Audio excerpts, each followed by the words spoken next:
Okay, cool. So, in your opinion, what are the components of consumer trust? For example, product quality, service, reputation, reviews.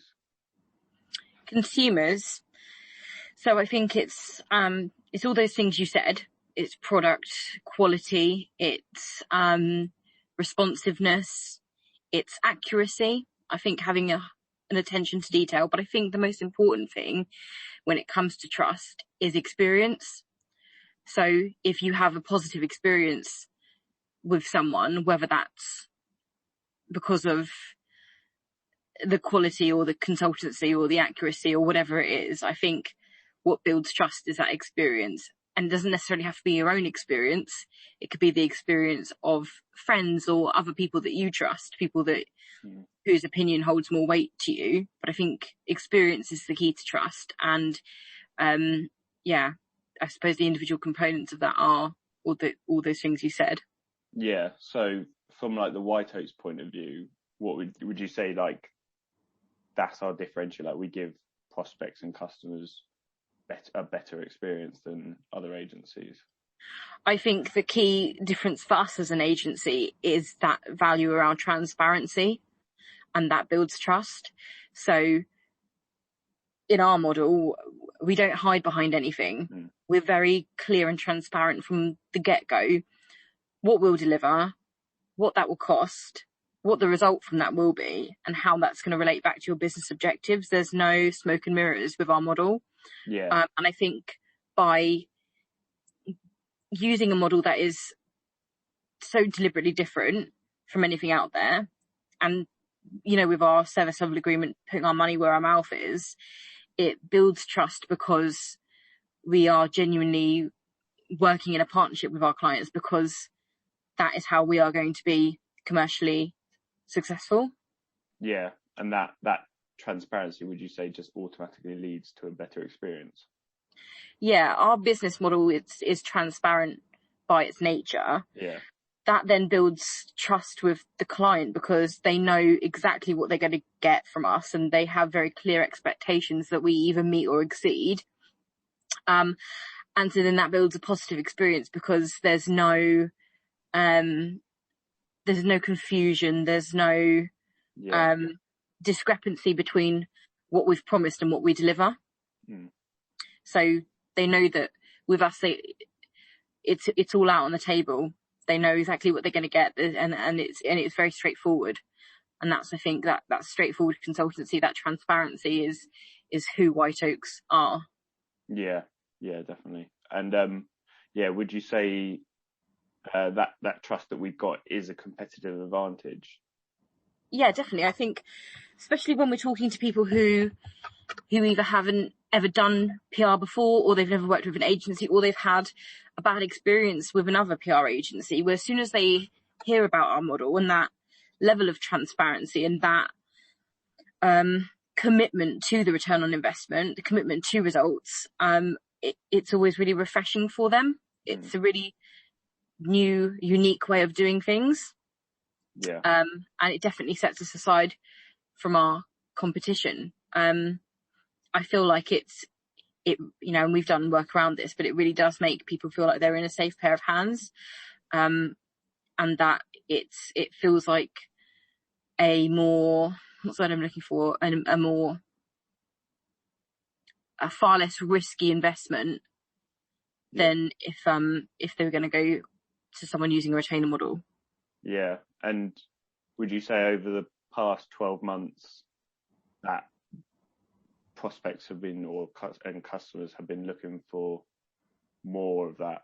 Like when they come to you, are they asking for like that transparency, which obviously leads to trust? Well, we've definitely seen a lot more leads, and this, come from returning clients or referrals from our partners or ex-clients or current clients. And that, I think, plays into that trust piece. And that has, people, I think, over the last 12 months want to work with people that they trust, whether it's through their own experience or the experiences of people that they know.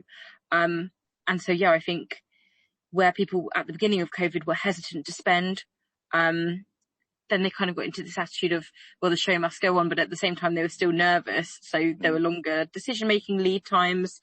And I think things are kind of normalizing now, but I do think that they still recognize that they had a need for PR, but they were more cautious than ever, I think, with releasing the budget. So our model really did help us there.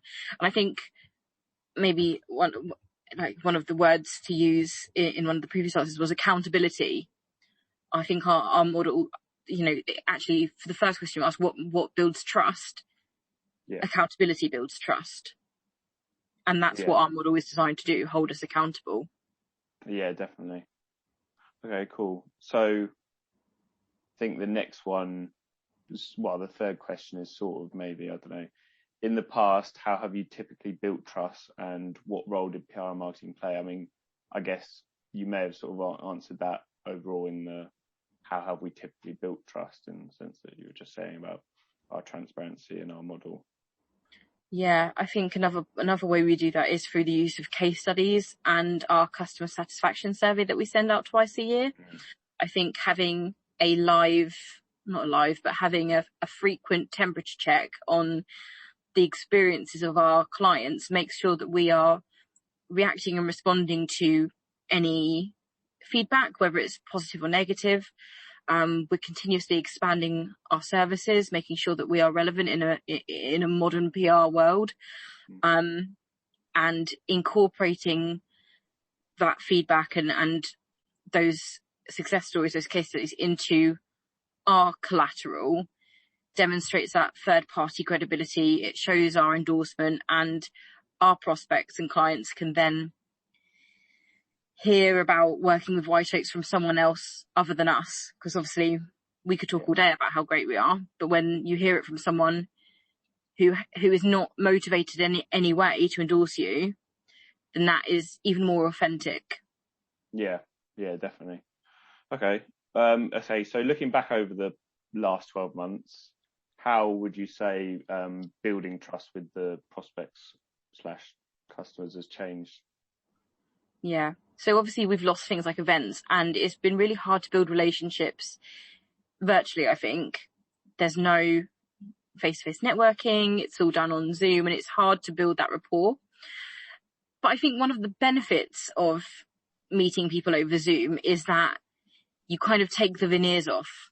So you have less of a distinction between work you and private life you. The two blend together. So you learn a lot more about a person when you see them sat at home on webcam, I think, because the suits are off. You might see their cat, my cat is always making an appearance, or their kids, or you see pictures on the wall, or even seeing what their kitchen looks like. I think you see someone in their human state rather than their work persona. And I think that blending of the two selves and just being one consistent, true version of yourself, I think seeing that human side to people and being relatable and building that personal rapport with someone, I think that has helped. And that is a direct knock-on effect, I think, from COVID and remote working. But I think, what was the question?